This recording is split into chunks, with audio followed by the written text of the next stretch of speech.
உணர்வு உறவுகளே வணக்கம். மனோநிலை குறித்து ஒரு உணர்தல் பதிவு. நான் கையடக்க பேசியில் உற்று நோக்குவதை இது நல்லா இருக்கு, மேலும் தேவையானதும் கூட என மற்றவர்களுக்கும் அனுப்புகிறேன். இது எதை பொறுத்து இருக்கும்? அந்த நேரத்தில் அந்த சூழ்நிலையில் என் மனோநிலையை பொறுத்துதான் அது எனக்கு நல்லா இருக்கு என்றும் தேவையானது என்றும் சிந்தனை கூறும். இது எவ்வாறு மற்றவர்களுக்கு நல்லா இருக்கு என்றும் தேவையானது என தோன்றும்? அவர்களின் மனோநிலையை பொறுத்து அதற்கேற்றவைதான் நல்லா இருக்கு, தேவையானது எனவும் தோன்றும். இந்த வரிகள் நேற்று எனக்கு உணர்த்தப்பட்டது. எதன் அடிப்படையில் அப்படின்னா, ஒரு சில காணொளிகள் இந்த சமூக வலைத்தளங்களில் உற்று நோக்குவேன். அப்போ யாராவது என்னோட உறவுகள் என்னிடம் உரையாடல் செய்தவர்கள் நினைவு வரும். அப்போ இவங்களுக்கு இது உதவிகரமாக இருக்குமே அப்படின்னு அதை அனுப்புவேன். மேற்கொண்டு சூழலுக்கும் அது தற்போதைய சூழ்நிலைக்கும் அது பொருந்தக்கூடியது மட்டும்தான் எனக்கு ஈர்க்கப்படும். அதை நான் பார்ப்பேன். அப்போ அதை நான் அனுப்புவேன். உதாரணத்துக்கு என்னோடய தோழி ஒருத்தவங்க முத்தமிழ் அப்படின்றவங்களுக்கு ஒரு குறிப்பிட்ட தினங்களுக்கு முன்பு இந்த கொசு வலை கூடாரம் அதை குறித்து உரையாடல் செஞ்சிட்ருந்தோம். அதை வாங்கி படுத்து உறங்குங்க அப்படின்றத பற்றி. அப்போ எதர்ச்சியாக இந்த சமூக வலைதளத்தில் அது குறித்து ஒரு காணொளி பார்க்க நேர்ந்தது. அப்போ அந்த காணொளி நான் எதன் அடிப்படையில் நான் பார்ப்பேன் அப்படின்னா, அவங்களுக்காக மட்டும் நான் பார்க்குறதுக்கு உள்ளே போக மாட்டேன். முதல்ல எனக்கு அதில் என்ன ஒரு தேவை இருக்குது, அதை நான் பார்க்கணுமா அப்படிங்கிறத நான் ஆலோசிப்பேன். இப்போ நான் அமர்ந்திருக்கிறது இந்த கொசுவலை கூடாரத்துக்குள்ளே தான் பாருங்கள். இப்போ இந்த கொசுவலை கூடாரத்தில் என்ன அப்படின்னா, இது வாங்கியே ஒரு 4-5 வருடங்கள் ஆயிடுச்சு. இதில் நிறைய இந்த மாதிரி ஓட்டெல்லாம் விழுந்தாச்சு.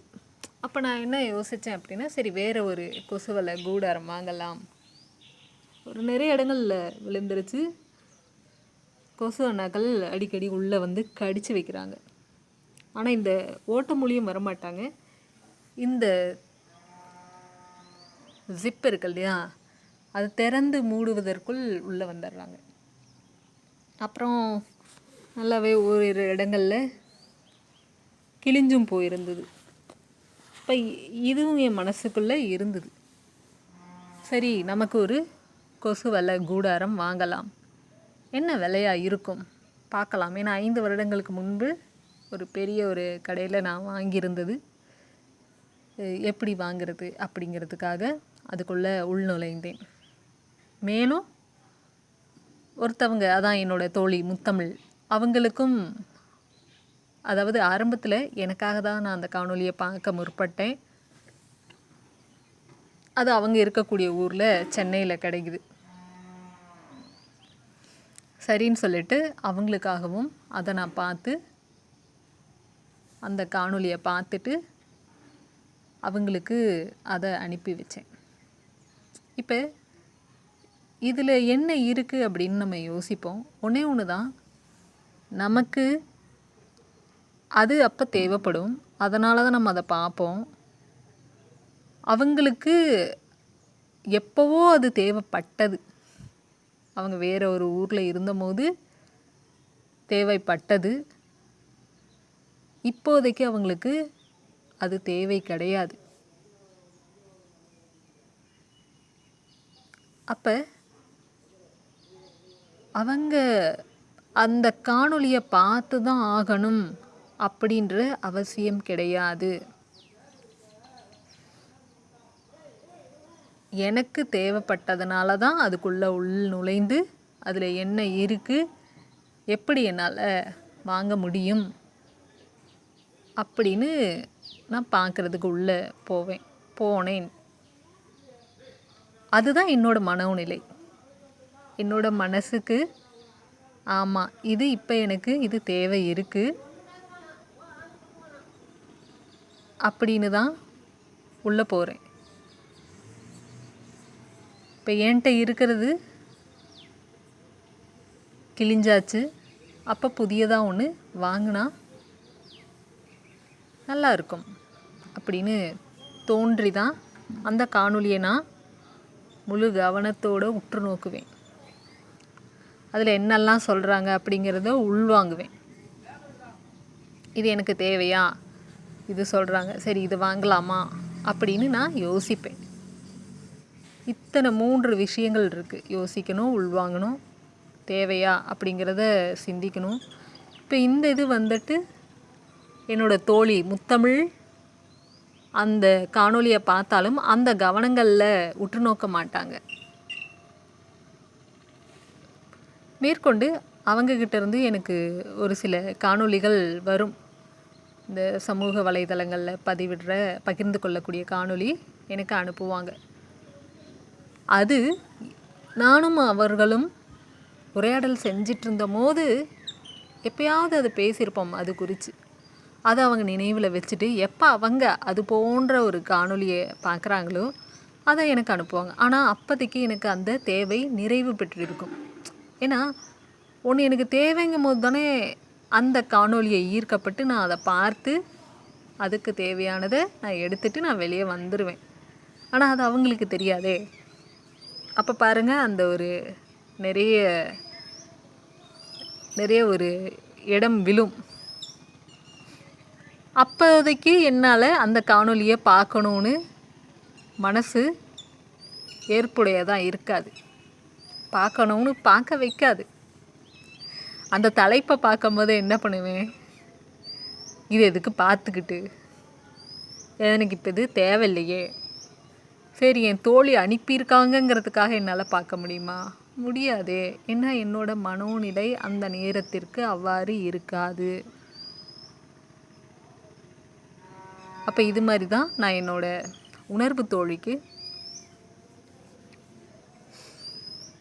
என்ன பண்ணேன் அப்படின்னா, செந்தமிழ் ஐயாவோட ஒரு உரையாடலை அனுப்பி வச்சுருந்தேன். அந்த கேள்வி பதில், யாவும் இறை என்றால் நிகழும் சிக்கல்களும் இறைதானையா, அந்த ஒரு தலைப்பு சரியாக எனக்கு நினைவில் இல்லை. அதில் கல்வி குறித்ததுக்காக நான் அவங்களுக்கு அனுப்பியிருந்தேன். அப்போ எனக்கு அதில் ஐயா நிறைய உணர்தல் உரையாடல்களை பதிவு செஞ்சுருப்பார். என்னோடய விருப்பம் என்னவோ அதுக்கு நான் அதிக கவனம் கொடுத்து கேட்பேன். அப்போ அதை குறித்து சிந்திப்பேன். இதே கண்ணோட்டத்தில் என்னோடய உணர்வு தோழி உற்று நோக்க மாட்டாங்க. ஏன்னா அப்போதைக்கு அவங்களுக்கு அது தேவையும் இருக்காது, அது நல்லது தானேனும் அவங்களால பார்க்கவும் முடியாது.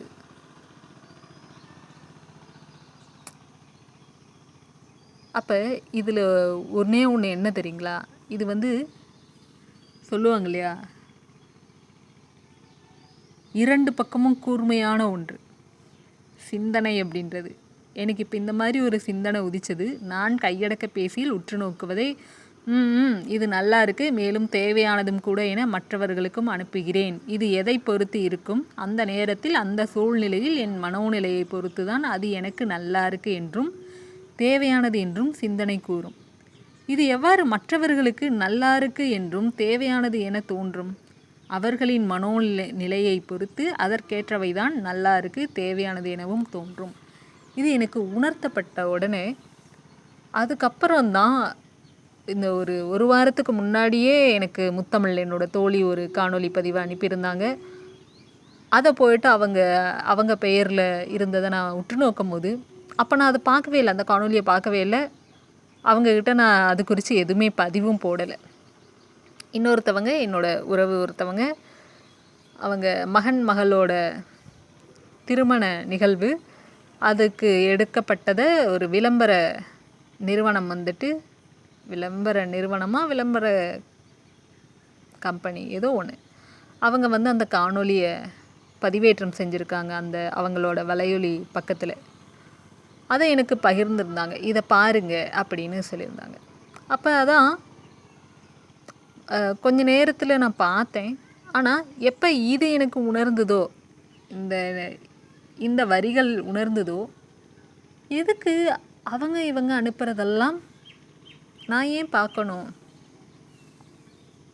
அப்படின்னு தோன்ற கணம் நானும் அனுப்பியிருக்கேன் என்னோடய உணர்வு தோழிக்கு. இந்த மாதிரி செந்தமிழ்லையோட உரையாடல் இதுதான் நான் முதல் முறை நான் அவங்களுக்கு அனுப்புறது. இதுக்கு முன்னாடி வரையிலும் அவங்களுக்கு அந்த மாதிரி நான் எதுவுமே அனுப்புனது கிடையாது. ஏதாவது தனித்துவம் வலையொலி பக்கத்தில் எனக்கு உணர்ந்து பதிவு செஞ்சுட்டு அவங்களுக்கு அனுப்பணும்னு தோணுனதை மட்டும் ஓரிரு முறை அனுப்பியிருக்கேன். அப்போ அதெல்லாம் எவ்வளோ பெரிய தவறுன்னு எனக்கு உணர்த்தப்பட்டது.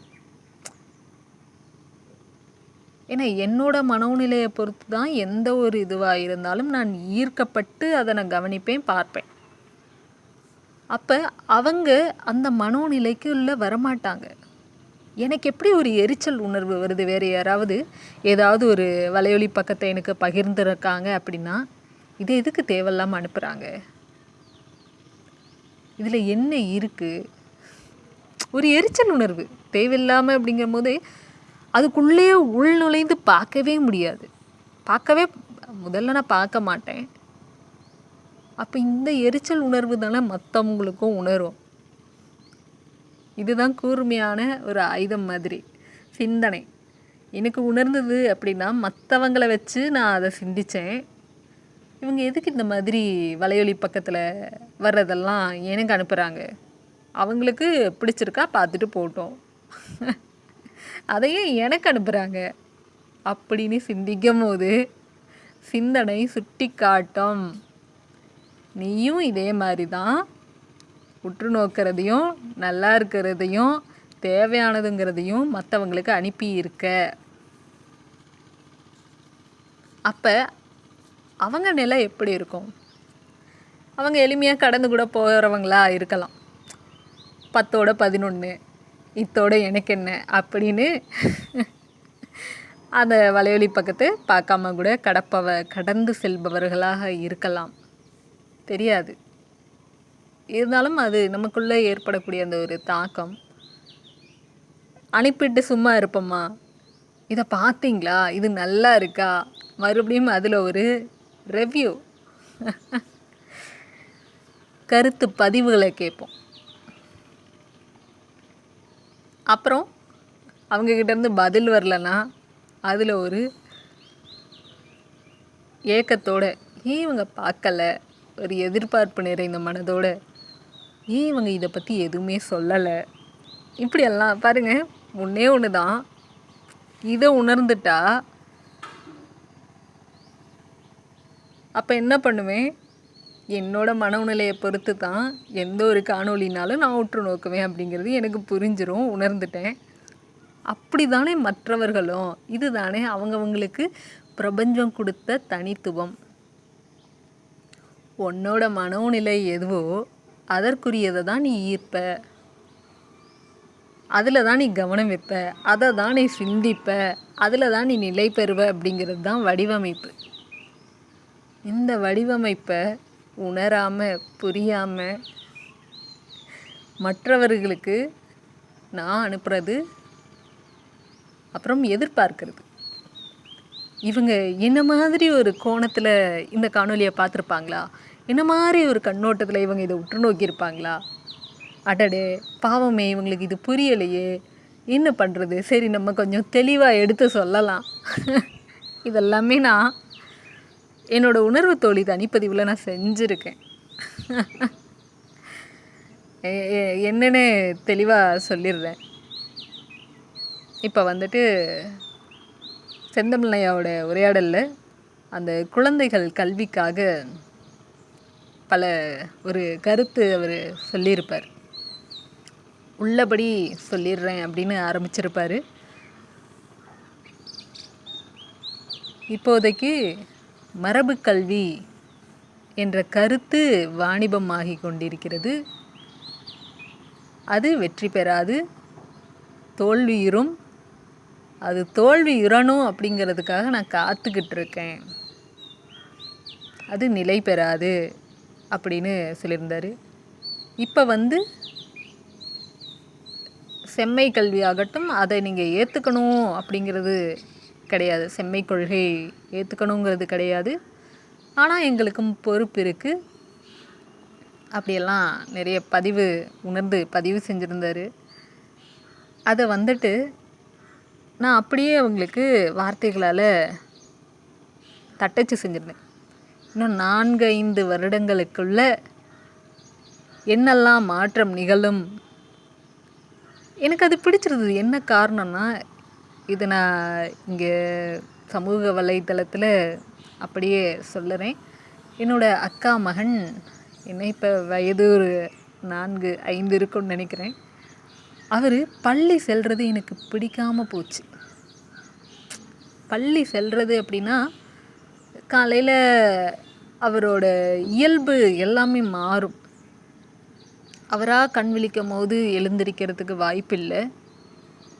அப்போ அக்கா எழுப்பி விடுவா. குழந்தை அந்த தூக்க கலக்கத்திலே எழுந்திரிக்கும். போய் அதை அனுபவித்து பல்லு கூட விளக்க முடியாது. அங்கே வேடிக்கை பார்க்காத, இங்கே வேடிக்கை பார்க்காத, சீக்கிரம் விளக்கிட்டு வா, இந்த பாலை குடிய, அதை பண்ணு, இதை பண்ணு. அந்த குழந்தைக்கு பசி உணர்வே இல்லாத போது எல்லாத்தையும் உள்ளே திணிச்சு ஒரு சட்டையும் கால் சட்டையும் மாட்டி விட்டு, அதை வேறு இன் பண்ணி, அதுக்கு வேறு ஒரு டையை வேறு கட்டி விட்டு, ஷூவை வேறு மாட்டி விட்டு, சாக்ஸை வேறு போட்டு விட்டு பள்ளி வாகனத்தில் ஏற்றி விடுறது. இதை பார்த்தபோது எனக்கு அது பிடிக்கல. இப்போ நாங்களும் பள்ளி சென்றிருக்கோம். ஆனாலும் காலையில் நாங்கள் தான் இரவில் வெளியில் கொட்டகையில் தானே படுத்து உறங்கிறது. அப்போ காலை நேரத்தில் நல்ல சூரியனா முகத்தில் விழும்.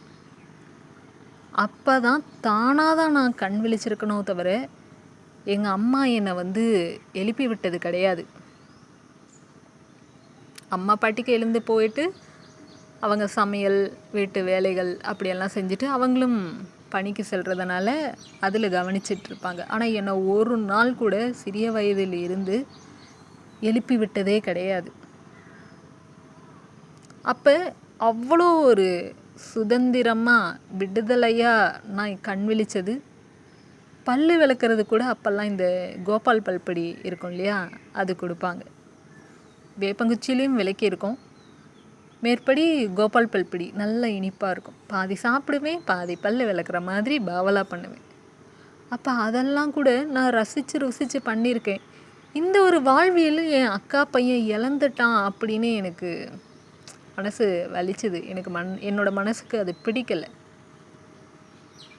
அப்போ இந்த ஒரு 4 வயது கூட நிரம்பாத ஒரு குழந்தைய ப்ரீ கேஜி அப்படின்னு உள்ளே கொண்டு போய் ஏன் போடணும்?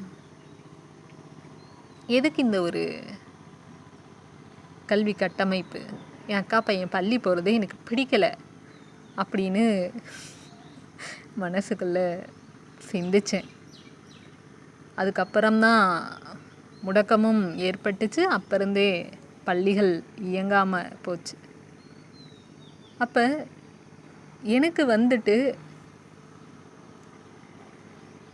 செந்தமிழ்லையா உரையாடல் கேட்டபோது அவர் இதை சொன்னது எனக்கு ரொம்ப ரொம்ப நல்லா இருந்தது, பிடிச்சிருந்தது.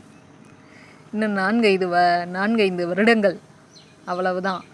அதுக்கப்புறம் கூடி கூடி வாழ்ந்து, கூட்டு வாழ்க்கை வாழ்ந்து, அவங்கவுங்க குழந்தைகளுக்கான கல்வியை எந்த நோக்கமும் இல்லாமல், இந்த வார்த்தை எனக்கு அவ்வளோ பிடிச்சிருந்தது. ஏன்னா 4 வயது கூட நிரம்பாத ஒரு குழந்தைக்கு இந்த ஒரு கால் சட்டையை மாட்டு, இந்த ஒரு சட்டையை மாட்டு, இதுக்கு ஒரு டையை போட்டு இறுக்கி கட்டு, இது எதுக்கு அப்படின்னா, உனக்கு காலையில் ஒரு 8 மணிக்கெலாம் போனால் உனக்கு அது கிடைக்கும், இது கிடைக்கும் அப்படின்னு எத்தனை நோக்கங்கள் உள்ள புகுத்தி அந்த குழந்தைய அனுப்புறது. நோக்கமே இல்லாமல் குழந்தைகளோட கல்விக்கு நீங்களே கூடி கூடி கூடி கல்வியை கற்றுக் கொடுப்பீங்க. அதை விட வேறு வேலை இருக்காது, அந்த இடத்துக்கு எல்லாரும் வந்து தான் தீருவீங்க அப்படி அவர் சொல்லியிருந்தது எனக்கு அவ்வளோ பிடிச்சிருந்தது. இதை தான் தட்டச்சு செஞ்சு என்னோடய உணர்வு தோழிக்கு தனி பதிவில், அதாவது அவங்க பதிவு தான் அனுப்பியிருந்தேன். அப்போ அது எப்படி அவங்களுக்கு அது ஏற்புடையதாக இருக்கும். இப்போ அவங்க வீட்லேயும் கல்வி கற்கிறதுக்கு 2 குழந்தைகள் இருக்காங்க, அந்த ஒரு நிலைப்பாட்டில் 2 குழந்தைகள் இருக்காங்க. மேற்படி அவங்களே தற்சார்பு பள்ளி அப்படிங்கிறதெல்லாமே அவங்க ஸ்டேட்டஸில் வைப்பாங்க. தற்சார்பு பள்ளி துவங்க போகிறது, துவங்கி விட்டது, திருப்பூரில் துவங்கி விட்டது. யார் யாருக்கு அவரவர்கள் ஊரில் திறக்க வேண்டுமோ அவரவர்கள் ஊரில் திறந்து கொள்ளலாம் எங்களுடன் இணைந்து அப்படின்னு அவங்களே பதிவும் போட்டிருக்காங்க. அப்போ எனக்குள்ள என்ன அப்படின்னா, என்னோட உணர்வு தோழி இந்த இதுக்குள்ளே சிக்கக்கூடாது, இந்த தற்சார்பு பள்ளிங்கிறதுக்குள்ளே சிக்கக்கூடாது, யாரையும் சிக்க வைக்கவும் கூடாதுன்னு எனக்கு ஒரு மனசுக்குள்ளே ஒரு விருப்பம். இது எப்படி நான் அவங்களுக்கு தெளிவுபடுத்துறது? அதுக்காக இந்த உரையாடலை, செந்தமிழ் ஐயா உரையாடல் செய்த அந்த ஒரு கேள்வி பதில்கள் உரையாடல் தான், அதை நான் அவங்களுக்கு அப்படியே அனுப்பியிருந்தேன். அனுப்பிட்டு தான் இதை அவங்க எந்த கண்ணோட்டத்தில் கேட்குறாங்க அப்படிங்கிறதுக்காகவும் கூட இதை தட்டச்சும் செய்திருந்தேன். அப்போ அவங்க எனக்கு தெளிவாக ஒரு பதில் பதிவிட்டாங்க. ஒரு கொஞ்ச நேரத்துக்கு அப்புறம் பதில் பதிவிட்டாங்க.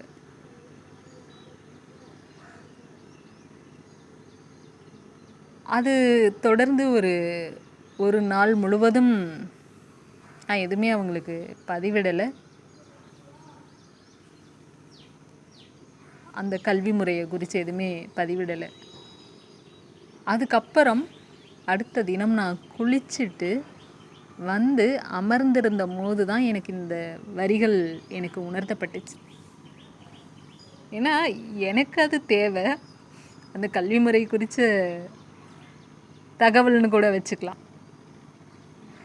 எனக்கு அது தேவை, என்னதான் நடக்கு போகுது அப்படிங்கிறது. இப்போ இந்த ஒரு சூழ்நிலை என்னோட மனோநிலையை பொறுத்தது, என்னோட உணர்வு தோழியோட சூழ்நிலை அவங்களோட மனோநிலையை பொறுத்தது. அடுத்த தினமே அவங்க வலையொலி பக்கத்தில் அவங்க பள்ளி தோழிகள் கூட அவங்களோட பள்ளிக்கு சென்று வந்த காணொலியை பகிர்ந்துக்கிட்டாங்க. இப்போ பாருங்கள், ஒரே ஒரு பதிவு தான் கண்ணோட்டம் 2ஆக இருக்குது. பள்ளிகள் இயங்காது அப்படின்னு ஒரு 4-5 வருடங்கள் இன்னும் நிறைய குழப்பங்கள் நிகழும், இதில் யாரும் சிக்கிக்கொள்ளாதீர்கள் அப்படின்னும் செந்தமிழ் ஐயா உரையாடல் செஞ்சுருந்தார். அப்படி இருந்தும் என்னோடய உணர்வு தோழி எப்படி அப்படின்னா, நான் பள்ளிக்கு போவேன், என்னோடய தோழிகளை சந்திப்பேன், நாங்கள் அமர்ந்திருந்த அந்த இருக்கைகளில் நாங்கள் அமர்ந்து பார்ப்போம். மேற்கொண்டு அவங்க என்ன பண்ணாங்க அப்படின்னா, அந்த காணொலியில் இது மாதிரி இந்த பள்ளி, அவங்களோட பள்ளியோட பெயரை குறிப்பிட்டு என்னெல்லாம் அப்படிங்கிறது நிறைய விஷயங்கள்லாம் பகிர்ந்துட்டு, இந்த பள்ளி மாணவிகள் எங்கள் கூட பயின்றவர்கள் உங்களோட அனுபவங்களையும் தொடர்பு கொண்டு சொல்லுங்கள், நம்ம இதில் பதிவிடலாம், மேற்படி எங்கள் பள்ளிக்கு நாங்கள் நிறைய செய்யவும் போகிறோம் அப்படின்னு பதிவிட்டிருந்தாங்க. எனக்கு அதை நான் பார்க்கவும் செஞ்சிட்டேன். அதை பார்த்ததுல இருந்து என்னடா இது, 4-5 வருடங்களில் இந்த கல்வி முறையே எப்படியெல்லாம் மாற்றம் பெறும், எந்த இடத்துக்கு எல்லாரும் வரப்போகிறோம் அப்படிங்கிறது ஒரு உண்மைன்னு ஒரு உணர்ந்து ஒருத்தர் பதிவிட்டிருக்காரு. அதை தானே நம்ம இவங்களுக்கு அனுப்பியிருந்தோம். அதுக்கு அடுத்த தினமே இவங்க பள்ளிக்கு போயிட்டு வந்த காணொலியை பதிவிடுறாங்களே அப்படின்னு எனக்கு தோணுச்சு.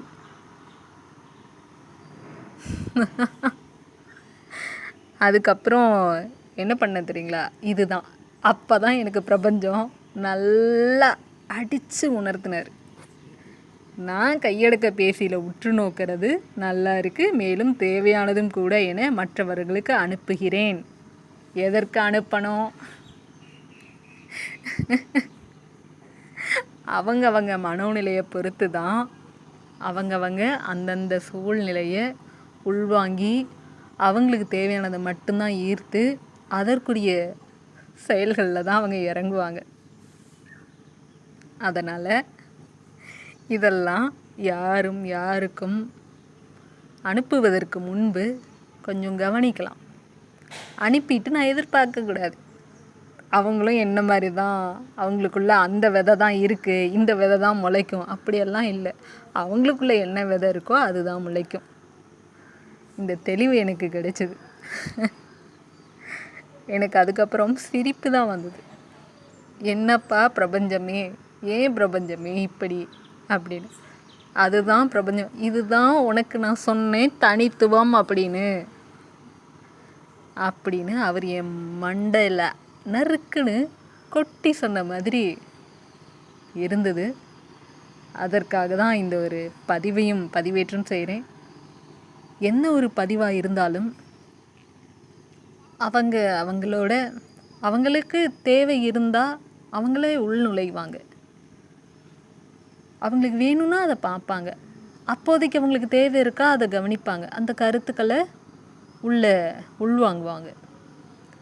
மற்றவர்களை ஏன் இந்த காணொலிகளை நான் யாரையுமே சப்ஸ்கிரைப் பண்ணுங்கன்னு சொல்லலை அப்படின்னா, எதுக்கு சொல்லணும்? எதுக்கு அவங்க சப்ஸ்கிரைப் பண்ணணும்? அவங்களோட தேவை என்ன அப்படிங்கிறது அவங்களுக்கு தான் தெரியும். அப்போ நான் சொல்கிற ஒரு வார்த்தை சப்ஸ்கிரைப் பண்ணுங்க அப்படின்னு சொல்கிறதுனால ஒருத்தர் உள்ளே வரக்கூடாது. அதே மாதிரி இதை பார்த்து முடிச்சுட்டு ஷேர் பண்ணுங்க. எதுக்கு ஷேர் பண்ணணும்? எனக்கு தேவையானதை நான் பார்ப்பேன். இன்னொருத்தவங்களுக்கு நான் இதையும் பகிர்ந்துக்கணும். அவங்களுக்கு தேவைன்னா அவங்க பார்ப்பாங்க. ஒருவேளை நம்ம என்ன நினைப்போம் அப்படின்னா, நான் முன்பெல்லாம் நினச்சிருக்கேன், ஒருவேளை இந்த காணொலி அவங்க கண்களுக்கு படலையோ, நமக்கு இது நல்லா இருக்குல்ல, அவங்களுக்கு அது ஏன் நல்லா இருக்காதா என்ன, அவங்களுக்கு தேவை இருக்காதா என்ன? அப்படியெல்லாம் இல்லை. இதுதான் சூட்சமம். அவங்கவங்க மனோநிலை எப்படி இருக்கோ அதற்குரிய காணொலியை தான் ஈர்ப்பாங்க, அதற்குரிய மக்களை தான் ஈர்ப்பாங்க. அவங்க சொல்கிற கருத்துக்களுக்கு தான் ஆட்படுவாங்க. அவங்க சொல்கிறது தான் உட்கிரகிப்பாங்க. அதன்படி தான் அவங்க இயங்குவாங்க. அவங்கள எப்படி பிடிச்சி இப்படி இழுக்க முடியும்? இழுப்பது தவறு. அது நிலையானது கிடையாது, நிலையற்றது. நன்றிகள்.